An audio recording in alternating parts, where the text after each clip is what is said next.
Hello, my name is Tony. First of all, the elephant in the room. This is no ordinary elephant. This elephant is one of prehistoric mammoth proportions, pumped up on a diet of deep-fried peanut butter and fat-dripping bacon sandwiches, protein shakes and anabolic steroids. In other words, one big fucking elephant, folks. In 2004, a woman accused Bill Cosby of drugging and sexually assaulting her. This set off a tsunami of similar allegations from an increasing number of women, until eventually in 2018, the 80-year-old Cosby was found guilty of unsavory sexual stuff and sentenced to up to 10 years in the chokey. In 2021, a High Court judge deemed his conviction was unsafe and he was let out, so he's a free man if not exactly vindicated. His freedom is based on an agreement made with a prosecutor he would not serve jail time, an agreement that was not honoured because he was found guilty and sent to jail. It's not based on being proved innocent of any wrongdoing. An error, reneging on a deal, a systemic fuck-up, and with one final leap or blind dodder, he was free. The question of whether he plied women with alcohol and quaaludes and had his wicked way with them, and then paid some of them hush money through intermediaries to shut them the fuck up, is something that will hang over him forever and to a large extent define him as a human being. To add insult to injury, the payouts didn't work, as it seems money does not buy silence when there's the possibility of more money, and justice, of course, let's not forget that, to be had by speaking out. That many people say something doesn't make it true. The world isn't flat. Well, apparently, and a lot of people once swore to us it was. But here a legal judgment was passed. He slipped off the hook due to some obscure technicality. Although I'm quite happy to use the situation for the sake of cheap, tasteless humour at his expense, I've got my own opinions as to what went down, and I can only say they're not favourable towards Cosby. I can't claim to know the truth of it, only the trajectory of events that have been reported. The question is, in light of this, should I review Hickey and Boggs, or pretend I have some moral imperative going on and boycott it? You see, Cosby plays Hickey opposite Robert Culp's Boggs in this 1972 detective thriller. The answer, I think, is yes, I should review it, and as you can see from this review being here in existence, undeniably I have. I think we should at least try to learn to some extent to contextualise and separate the art from the artist, and all the accompanying Sturm und Drang, hysterical static and other chaotic crapola that often surrounds them. I can't unsee Hickey and Boggs or Polanski's Chinatown, come to that, or unhear the records of Gary Glitter, or deny that as a kid I bought some of those records like millions of others did, and therefore inadvertently financially supported paedophilia and child sex abuse. Some say ignorance is no excuse, and sometimes that's true, but it is often a substantial rationale that passes muster. You would experience no art at all if you abstained on the perceptual basis that every artist is a potential wrong-un. So better to err on the side of caution and not have anything to do with it,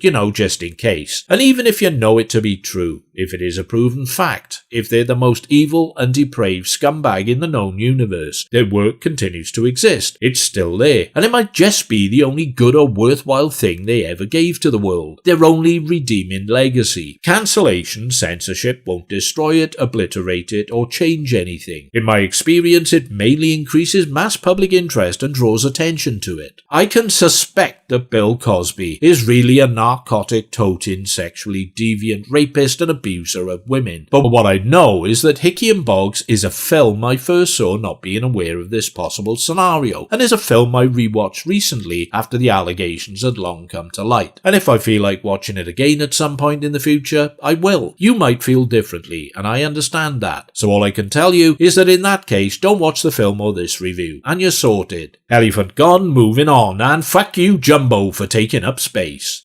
Culp and Cosby were star buddies in a US TV show of the 60s. I Spy cast them as undercover intelligence operatives, Culp as a tennis trainer and Cosby as his amateur protege. Under these fake identities, they travel around to sometimes exotic locations undertaking secret missions. Based on that flimsy and dubious premise, it sounds like, well, shit. But apparently it was a big influential hit in the US. One of the groundbreaking elements was the way in which Cosby's race was not ever an issue in the show or significantly alluded to. He was framed as just one of two headlining stars, and the two men shared parity on screen, which was incredibly progressive for the time, believe it or not. I've never seen it, as it wasn't really on the radar in the UK, so until Hickey and Boggs came along, I had no idea who Cosby was. Even then, to me, he was just some guy acting alongside Robert Culp, who I was more familiar with from his guest appearances in The Virginian, Gunsmoke and Columbo, series that were broadcast in primetime slots on terrestrial TV in Britain. Hickey and Boggs started life as an original screenplay by Walter Hill, his first to get sold. Initially, there was no specification for the racial characteristics of either of the two leads. Somehow it got sent to Cosby, who felt it would be a suitable vehicle for rekindling his screen partnership with Robert Culp. He also held out for Culp to direct it, even though his only previous directing work was a documentary. Hill felt his plot was quite intricate, if not delicate even, so warned against rewrites. Culp decided to rewrite it anyway for whatever reason, and although Hill admits that this didn't affect the characters and general feel of the piece, it succeeded in making the narrative at times indecipherable. And I must agree, it is tricky to work out what's going on and who anyone is. Backstory and exposition are hard to come by here, so you just have to go with it. I'm not gonna bust a gut trying to untangle the narrative in a detailed way for the sake of this review.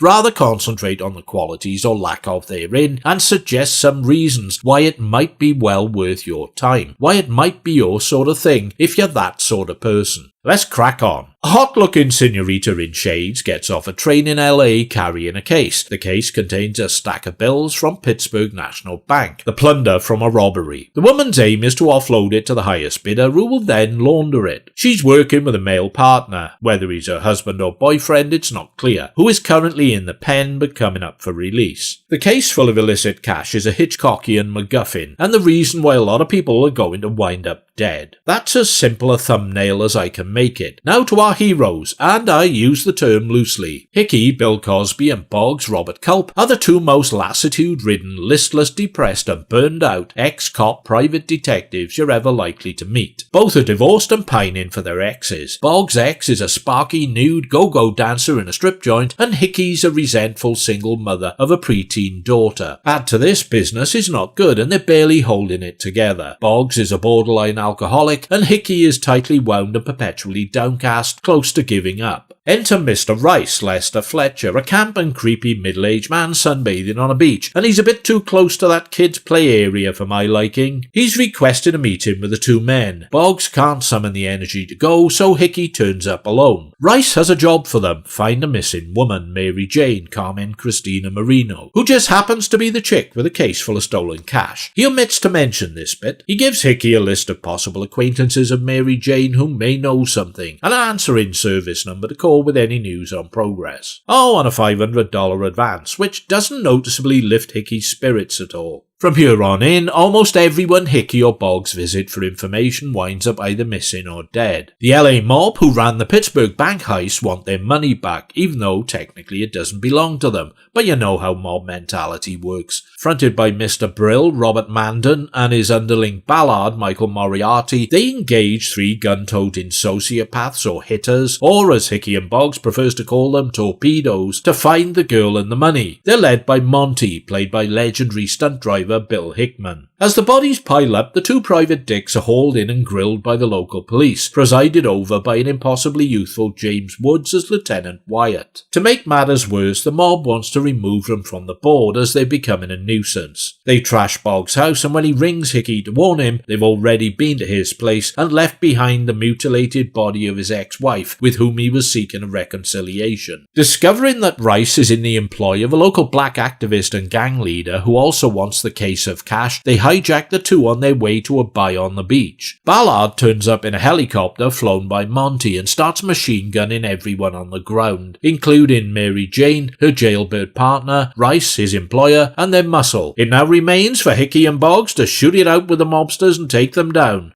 or get fucked out of existence.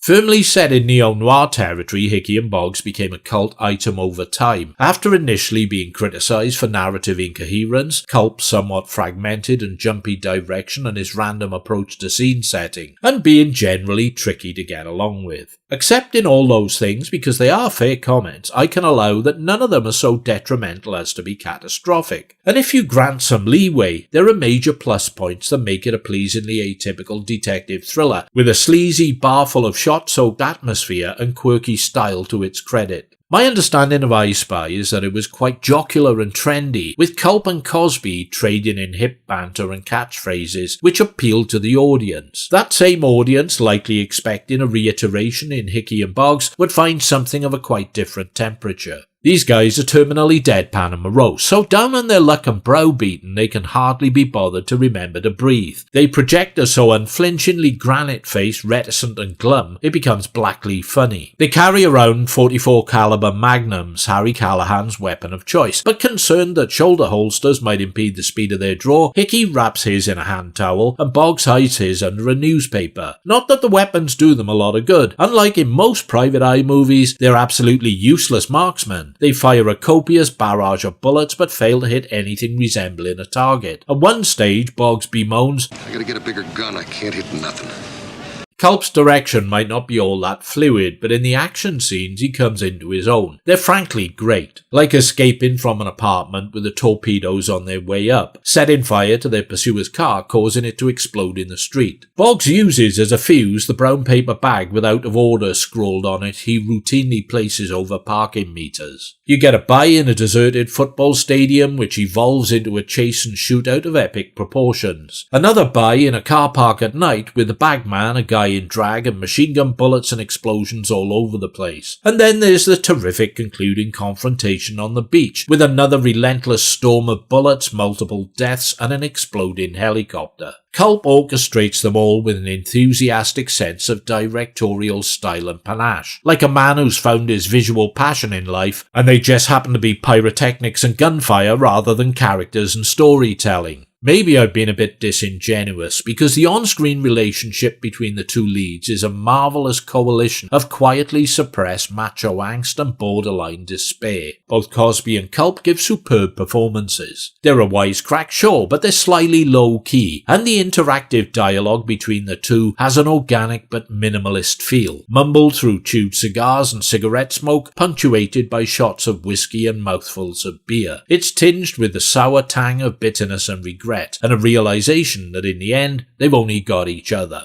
The end, by the way, is quite violently forceful and encapsulates the pervading mood of the film perfectly. After a pitched battle in which Boggs hands Hickey his gun with one remaining bullet in it, and he shoots stone dead the muscle-bound gorilla he holds responsible for killing his ex-wife, Boggs looks back from the chaotic sprawl of bloodied bodies and burning wreckage. The beach is almost deserted behind them, serene, undisturbed. "Nobody came," Hickey observes. "Nobody cares," Boggs replies. They pick up the sack of buy money and walk away as the sun sets. That's a classic nape of the neck motherfucking tingler of a movie punchline in my book. Lovely! Hickey and Boggs is a different type of private dick flick. The protagonists are not your typically smart, snappy, cool and morally formidable heroes with crackshot skills and incisive detective instincts for figuring out what's going on. It's more subversive and playful with genre expectations and tropes than that. Although Culp's directorial style came under fire, his choppy approach and habit of cutting abruptly from one scene to another during the flow of the first borrows from Borman's Point Blank, minus Borman's knack of making it feel seamless, and does contribute positively to the overall aesthetic of the piece. Finally, its sun-drenched LA locations and moody but crisp interiors, lensed by ace cinematographer Bill Butler, who went on to work on Jaws, One Flew Over the Cuckoo's Nest and Grease, are impressively rendered and mounted. It's a fine-looking movie. Is it for you? If you've seen it and like it, then you know the answer, or you should do. Otherwise, sorry to be the bearer of bad news, there's something wrong with you. If you haven't seen it, and you're the type who doesn't need narrative spoon-feeding, likes early 70s detective thriller fare that doesn't plough the well-worn furrow of genre predictability, enjoys imperfect protagonists teetering on the edge of self-implosion, and gets a kick out of bullet-riddled action choreographed with vim and punch, then this is very much your bag. If you're not keen on any of that stuff, or your moral compass navigates you away from seeing Billy Bob Cosby on screen these days, then best give it a miss. For me, it remains an essential standout 70s action flick that was long overlooked but appreciated more now, and I'll happily confess to liking it a great deal. As Hickey is fond of saying, still not about anything. At least not to anyone but me, right? Thanks again for your continued time, attention and support. If you want to avail yourself of further options other than simply watching and listening, you could hit like, don't like, make your feelings known with a comment or subscribe. You could, provided you have money to burn, visit my Patreon page, which provides early access to future reviews. No pressure. Otherwise, I'll be back with more content soon. Something that makes me come over a bit misty-eyed. See if you can guess what it might be. Bye for now, pilgrims.